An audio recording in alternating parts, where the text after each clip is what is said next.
Good morning everyone. Today I am here to discuss about another poetry of class 10th book and the poetry name is A Tiger in the Zoo. Let's talk about the poet first. George Liesel Norris was born on 1921 and died on 2006. He was one of the scholars and taught in many colleges and universities. Now let's come to the poetry first. In the first stanza, he stalks in his vivid stripes, the few steps of his cage on pads of a velvet quiet in its quiet race. The meaning of stalks is to follow or we can say to walk. Vivid means brightly or strip means a sports that is combinations of orange and black. In pad means paw means पंजा हिंदी में पंजा बोलते हैं इसे rage means gussa or we can say anger. So in this first stanza, the poet described the appearance of tiger in the zoo and his daily movements. He says that tiger moves up and down of his cage.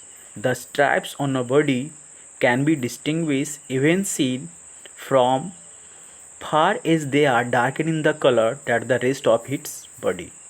The tiger walks quietly without making a sound because of his smooth velvet pads. The tiger is able to walk only few steps because of the length of its cage. It covered the distance a few more steps only. The tiger is full of anger, but he is helpless that he cannot do anything. So in this first stanza, the poet is describing about the tiger, how he is living in the zoo that it should have been live in the natural habitat that is in jungle or in forest. So first stanza में जो poet है बताना चाह रहे हैं कि किस तरह से जो टाइगर है वह जू में रह रहा है, उसका स्पेस है जो काफ़ी कम है, वह बस कुछ कदम ही चल पाता है और काफ़ी गुस्सा में है वह, लेकिन अब गुस्से को अपना व्यक्त नहीं कर पा रहा है. Now in the second stanza, he should be lurking in shadow, siding through long grass near the water hole where plump deer pass. Now the meaning of difficult word, lurking means hiding and plump means fat deer. So in this stanza, the poet is filled with pity. That means here poet come to the comparing the animal of the zoo to the animal of the forest here. So the poet imagine another lapdog tiger other than zoo. He says that the poor tiger should have been in his natural habitat, that is in the wild forest. He says that under normal conditions this tiger would have been moving in the darkness, not in the clear daylights. It would have been lying in the shadow of trees or hiding itself behind long grass, so that its prey will not be able to detect its movement. In his way, the tiger would have moved near the water hole where all the animals of the forest come to drink on sunny afternoon. They near the water hole he would be waiting for some fat deer to pass that way. Thus he would be lying there expectation of heavy feast. So in this stanza, the poet is trying to say that a tiger should have been in the natural surrounding waiting for his prey in the jungle, in the water hole area. He should be moving here and there in the jungle, or or the poet is also describing here the deer is the main prey of the tiger.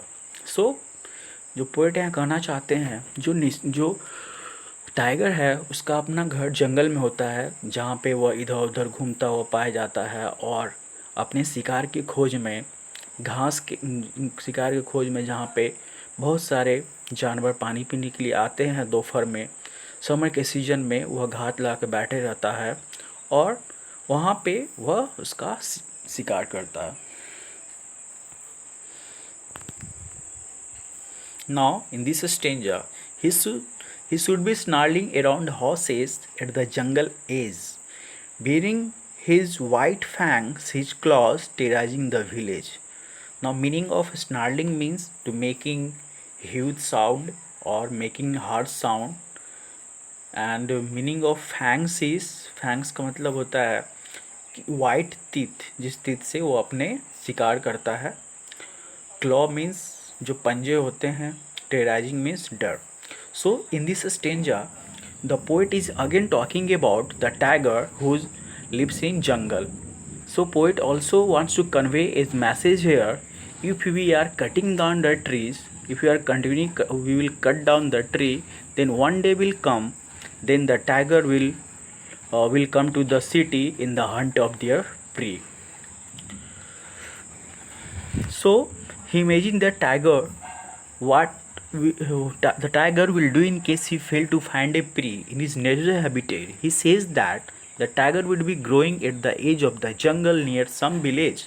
He will move to this village that found some nearby the jungle. वह जंगल के पास में कुछ जो village है वहाँ पे वो आएगा, और वो किस लिए अपने पॉ से अपने अपने जो क्लॉज पंजे हैं उससे विलेजर को वह टेरराइज करेगा और डराएगा.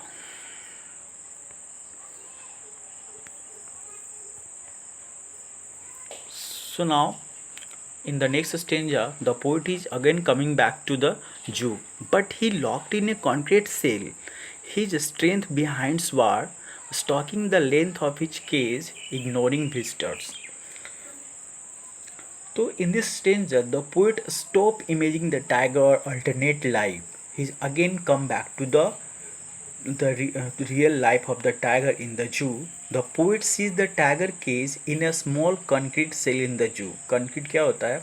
जो कि सीमेंट, बालू, पत्थर से बनाया जाता है, एक छोटा सा केज जो बिल्कुल जेल की तरह होता है. In spite of all his strength, it is now lie imprisoned behind the bars. The tiger pays no attention to the visitors. जो भी विजिटर्स आते हैं उस पर अटेंशन पे नहीं करता.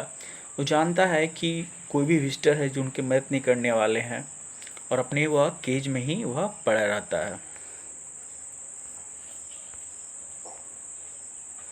Now in the last stanza he hears the last voice at night, the patrolling cars, and stare with his brilliant eyes and stares with the brilliant eyes and the brilliant star.